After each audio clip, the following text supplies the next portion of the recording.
Now we have, last but not least, from Neffke, who I'm very glad to have here, and who is the team leader in the science of cities at the Complexity Science Hub in Vienna. Before joining the hub 2 years ago, Frank was a research director at the Growth Lab at Harvard University Kennedy School for many years. His research focuses on economic transformation and growth, and he has written very consciously. He's a very thorough researcher in that respect on a variety of topics, such as structural transformation and new growth paths in regional economies, economic complexity, division of labors and teams, the consequences of job displacement and the future of work. And today he's going to be talking about how multinationals reshape the global geography of innovation. So without further ado, Frank, the floor is yours. Thank you very much, Andrés. And there you have it. That's it. Well, thank you for being here, and thank you to the Cañada Blanch Foundation and Caixa for organizing this terrific event. It's a great pleasure to be here, and I'm going to talk about a paper, let me just see, is that on? Yeah. That started many, many years ago. As you can see from the pictures, the pictures are from the start of the project. Together with Ricardo, who you already have seen, and a fantastic PhD student at the London School of Economics. And it, compared to the previous talk, it's somewhere in between. Can be evil, can be good. So I'll explain. But I first want to give you a sense of why I actually started looking at FDI. And that is a little bit different than most of the dimensions that have been stressed so far. So I'm interested in structural transformation, as Andrés already told you, and in particular in why do cities actually do the things they do, and how can they change the things they do. And the idea is that if you produce something, or if you participate in a particular part of a value chain, you need more than just capital and labor. You actually need a whole lot of different things. So capital hides the fact that there are many different machines, infrastructure, you need ports, IT, all kinds of different things. And different products, different value chain segments need different infrastructure and machines.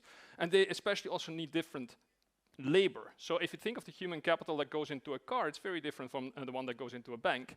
And as far as I know, there is no reasonable rate of substitution between an accountant and an engineer. So these things are very different. It's not just what the economists call the capital L of labor. So instead, it's better to think of economic production as bringing together a whole lot of different capabilities. And cities have a bunch of capabilities at their disposal. They have the infrastructure, they have institutions, they have human capital. And what they can easily do is build the things that require the capabilities that they have, and things that are very closely related. So it's very easy for a city to move into related activities to what they already do, which is why structural transformation tends to be path dependent. Now the problem is that sometimes you actually need to change much more rapidly than this path-dependent change would suggest. And at that point, you need new capabilities. And the idea is that a lot of the most sticky capabilities are actually embedded in people. So it is the fact that you have very specialized people who know everything about how to make an engine that makes it very hard to become an engine producer where there are no engine producers yet. So how do you actually transform more radically? Well, you need these capabilities, and typically you need people. So that's why I started looking at migration. So migration for me is a way of moving knowledge, but it's a very inefficient way of moving knowledge because you move them person by person. And a much more efficient way to move knowledge is FDI. So FDI is not just moving capital. FDI typically moves capital plus know-how. So if you, I guess there are many people in the room have been an expat at some point in this kind of audience. I would expect many expats to be here. Expats are very expensive. It's estimated that they cost about 3 times as much as their base salary. So firms bring people to another location to get started in a new activity. So that suggests that FDI might actually be very useful to acquire new capabilities. And that's what I'm going to look at in this paper with my colleagues here. So to give you a sense of the time that we were looking at this was at the time that Amazon was looking for a second headquarter. Cities are crazy about FDI. So everybody wanted the second headquarter of Amazon. So Calgary was rather modest. They just had the mayor make a bid. Birmingham sent them a very large package with a request to get the headquarter. Tucson, for some reason, thought it was a good idea to send a cactus. In Kansas City, the mayor gave 1,000 Amazon products a 5-star rating. Then there was a city in which a local burger store offered free sandwiches for everybody working at the headquarters. New York City was somewhat blasé. They just put an orange light on the World Trade Center. And my favorite is a Georgia city offered to rename itself to Amazon if it would get the new headquarters. So cities are going to quite some length to get FDI. The question is that actually justified? So there is, the main question we asked was whether multinationals can help kickstart local innovation processes. So we don't look at FDI in general, but at FDI that probably carries a lot of knowledge, FDI in R&D. There's a lot of literature about the rise of new tech hubs in economic geography, but you also see it in international business and management, in international economics. And what we actually add to this is that we look at this in a very holistic way. We look at the emergence of technology hotspots over a 40-year period.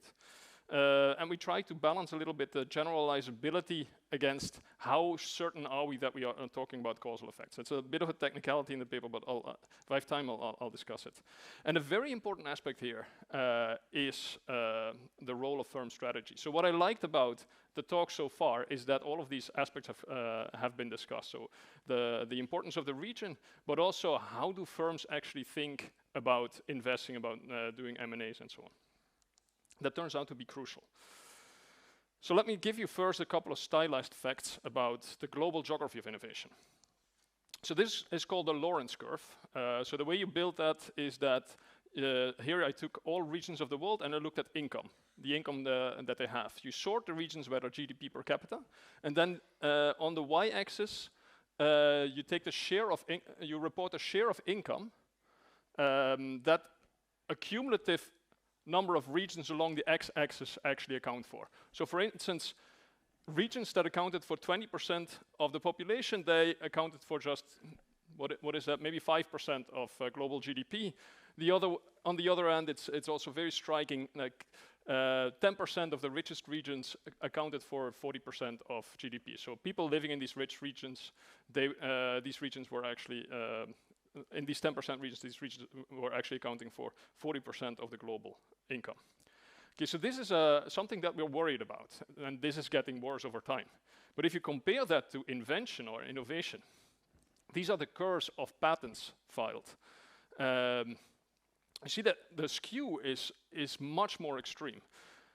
To give you a number, the top 10 cities hold 1/3 of all patents that are filed across the world to be protected on the US market.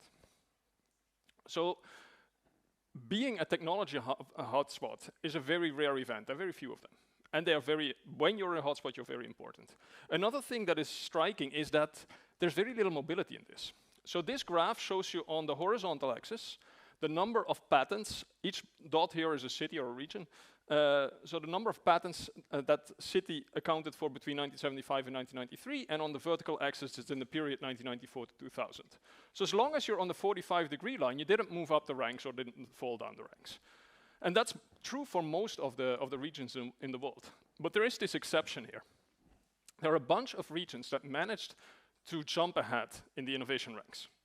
And we wanted to know, how did they do that? And we had, so let me first show you where that is actually happening to get a sense of the geography. So this is patents in 1975, and this is in 2012. So what you see is, it's mainly a story of East Asia, India, a little bit Eastern Europe. You also see Spain rising in this period.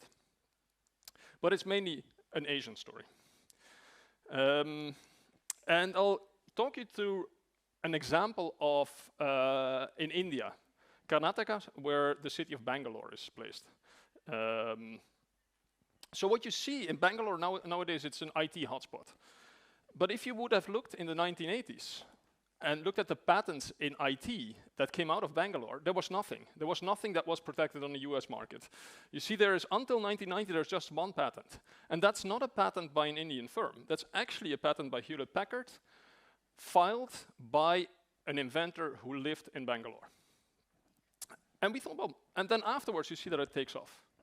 So we wondered, is this something that has happened more often? Is it the case that these foreign firms actually may kickstart a process, a cumulative process of becoming a patenting giant? So if you want to know exactly what happened, this is the patent of HP. You see it was assigned to Hewlett-Packard. It was owned by Hewlett-Packard. You see here there are the two inventors, one living in Bangalore. Now, I looked up, I started Googling a little bit, and I found that Ajay Gupta, the inventor on this patent, was actually between 1989 and 1991 in Bangalore and setting up an HP software operation. And if you look a little bit further, and this is from one of the internal publications of HP, I believe, then you see that by until 1990, IT didn't play a role in India at all. So this is an estimate. I don't know how accurate it is. It's a documentary maker who reports that there were about 5,000 people working with computers in India. And what we see in this publication is that they make mention of this India software operation, which is an HP operation, as a 10-people group who went to India and then set up both a manufacturing plant and a software facility. So this one patent that we find in our data, it's actually an investment. There's a team behind it. So was Bangalore an HP success story? Well, that's a good question. I mean, Bangalore might have attracted HP, right? There might be reasons why HP went there, excellent universities, research institutes, amenities, and so on. So what we actually want to know is, to what extent was HP the cause of this? And to what extent was HP caused by Bangalore? And what we do is we use a design that's called a match difference and differences design. So what we do is we think of this as you would do a medical study. So in medical science, you treat a patient and then you have a control group. So what we had is we had what we thought of as a treatment is that a foreign firm comes into your region and starts patenting with a local inventor. So a treatment, technically, is that I see a local inventor in a region patenting for a foreign firm. And this had to be an OECD foreign firm, because we were looking from the OECD to other places in the world.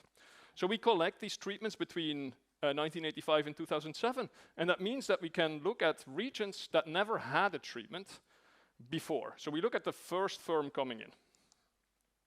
And then we match these firms, these regions, with other regions that look very, very similar, but where no foreign firm entered. And what we then do is we look at the differences in patenting rates between this treated region and the region that was not treated. And actually we look within region technology cells. So we say it's IT in Bangalore is different from medicine in Bangalore. So we look at also across technologies. So our main finding is basically this. This shows you on the horizontal axis time. This is the year of treatment. So this is when the foreign firm comes in. And this is happening, this is before treatment, this is after treatment. Now on the vertical axis, we show the difference in patenting rates in this region. And you see that the differences between the treated and the control region. So you see that there's no difference whatsoever before the firm comes in, which is good. They are very similar and they also patent in very similar rates. But after the firm comes in, there's a jump in patenting. And this is not the firm itself patenting. These are other firms patenting. So what we estimate is that you move about 15 points. If you rank all cities in the world from 0 to 100, this is equivalent to moving up 15 points in that rank. Now, when you split patents in the patents that came out of the region in total and the patents that were filed by domestic firms, so by Indian firms, for instance, then you see that there's actually a much smaller effect on domestic patenting. There is an effect, so that you do see that domestic firms in the region where the foreign firm comes in start patenting more, but it's not the whole story. And the difference between these two is that once the first foreign firm comes in, it signals to others that this is a great place to do R&D, and more firms follow. So it's mainly a signaling effect. That's how we interpret that. And that's about half of the effect is signaling, the other half is spillovers to the domestic firms. So now, then we had a very simple hypothesis. So we looked at that and then we said, okay, well, in principle, technology leaders, so the most important firms in a technology have most patents, they have most knowledge, so the spillover should be bigger if your region receives a technology leader compared to a lower ranking firm. Well, that turned out to be completely wrong. So what we found is that if you differentiate between regions where the treatment was a technology leader coming in, versus another tech firm that is a lower ranking tech firm coming to your region, you see that the effect is about twice as high if the foreign firm doesn't rank in the top 5% of its technology. If you look at spillovers to domestic firms, the lead firms, they don't generate any knowledge spillovers to domestic firms. They only attract other technology firms into the region, whereas the lower ranking firms, they actually do create the spillovers. So this was surprising, but then we started thinking a little bit harder, and we came up with a tentative explanation. And that is that technology leaders, if you start thinking from the firm that does the investing, the technology leaders actually have most to lose and least to gain from knowledge spillovers, because they are usually the source of knowledge spillovers. They're not the recipient. So then it's a loss. If your competitors learn from you, that's not that attractive. So technology leaders, you could expect if they operate in a strategic way, they will try to shield their R&D activities abroad so that there are no spillovers. And when we started looking at that, that seemed to be indeed the case. So we looked at a bunch of ways in which knowledge might spill over in the local economy. We looked at labor mobility, so people changing firms. We looked at technological alliances, which you can see on a patent, because a patent can be filed by two firms jointly, suggesting that they were working together. Or that knowledge is in the air. I'll get back to, if I have time, to that in the end. So in terms of labor mobility, it's very hard to follow people across borders. I know of no really big data set where I could see people in one country and then in the next and be able to follow their careers across international borders. I've been working with social security data within countries, following people within a country, but across borders is actually very hard. But with inventors, you can do it if they invent more than once.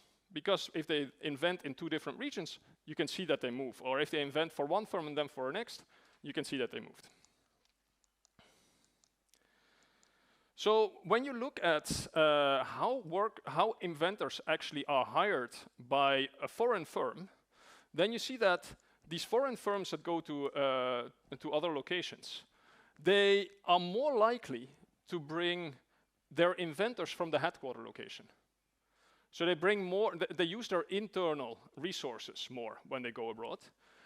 And then if you look afterwards, when they have established their activities in a foreign region, if you look at how do people move between firms in that foreign region, you can look at how they move from a domestic firm into this foreign M&E. You can look at the foreign M&E and how they move out of that foreign firm into domestic firms, or how they move between foreign firms in the region.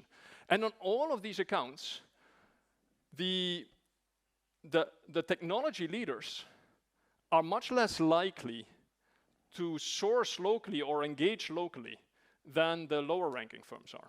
So they may offer better salaries, they may have non-compete clauses that are more watertight. How they do it, I don't know. But you do see that people are not moving as much between the foreign firm and the domestic labor market if the foreign firm is a lead firm. They also do not engage in technological alliances as much. So again, this is comparing how much technology leaders versus other firms would engage in alliances, and technology leaders don't like alliances at all, and they also don't do it very much with domestic firms compared to the less highly ranked firms. Now, the last thing is that you can actually see, to some extent, knowledge spillovers in patent data. And that is because if you file a patent, you have to state the prior art. So you have to say, well, I have made this invention, and now this builds on a number of other inventions. So you cite them. And that allows you to think of these citations as a knowledge flow. There's some debate on how accurate that is, but that's what we looked at. So the situation is that we see FDI, that is a patent in a foreign region, that is assigned to an OECD firm. And now we look at how often are there patents filed by other firms in that same region that cite this treatment patent. And what we do then is we create a bunch of control patents that look very much like these patents that cite the treatment patent, but they're not in the same region.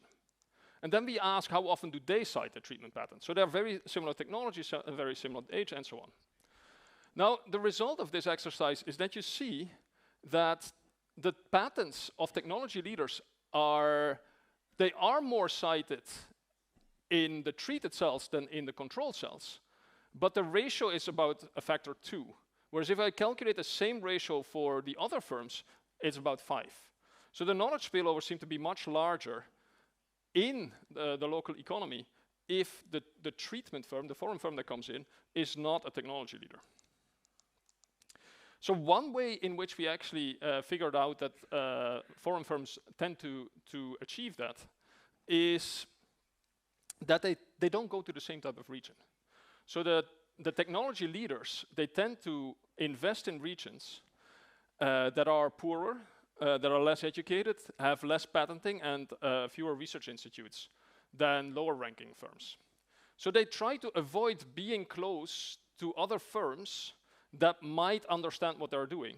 And that's one way to limit your spillovers. You just go to a desert, as was mentioned before, and trying to connect to the local economy is hard because the local economy doesn't have what they call absorptive capacity.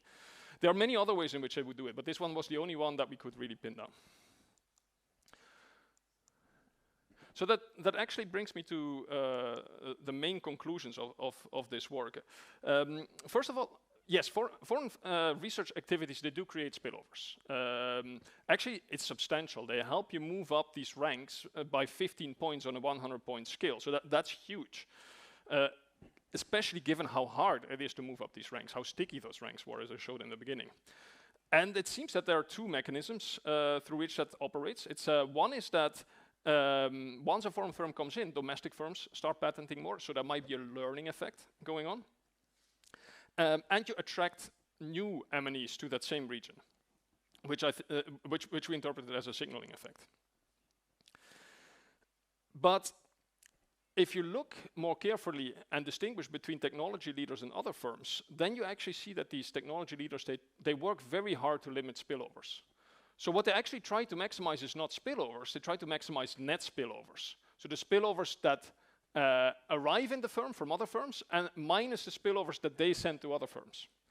So if you're trying to maximize net spillovers, the technology leaders will have a greater incentive to limit spillovers than lower ranking firms. They have actually more incentives to engage with the local environment. And you see that in the alliances they have, in how they hire workers, how much they engage on the local labor market, and so on. And this is, of course, very important policy implications. So first of all, FDI, yes, as Ricardo mentioned, attracting FDI makes a lot of sense to have some structure in place to do that. Particularly in R&D FDI, that is something that can really help you put your region on the map in terms of innovation and patenting and so on. But instead of focusing on these very high-tech firms, you might, so the very technology leaders, which typically also, they want huge subsidies and all kinds of perks to come to your region, it might be both easier and more productive to look at somewhat lower down the ranks. I mean, these are still foreign firms that have R&D activities abroad, so this is not your baker around the corner. They are real tech firms, but they're just not in the top of their league. And that might be a cheaper and also more effective way of trying to attract FDI. And I think a very important other thing that you learn from this kind of analysis is that as a policymaker, you're very much thinking of, I want firms to come, I want spillovers to happen. But it makes a lot of sense to take a moment and think, okay, what does the firm want? Why is the firm coming here? Why, what can I offer that the other region cannot offer? And to what extent am I just wasting taxpayer money on trying to attract firms that the only reason why they come here is for the subsidies, and then they will not engage? So to think more from the strategic considerations that the firms have might help you also devise a better policy down the road. So by the way, if you want to know what happened to Amazon, I don't know if you remember, Amazon decided to split the second headquarters. One half to Arlington, the other half to Queens. And in New York, the people said, no, thank you. We don't want you. You drive up our housing prices. We've seen what happened to San Francisco, as Simona just mentioned. So in the end, only the Arlington headquarters were realized. And I'll leave it at that. Thank you very much.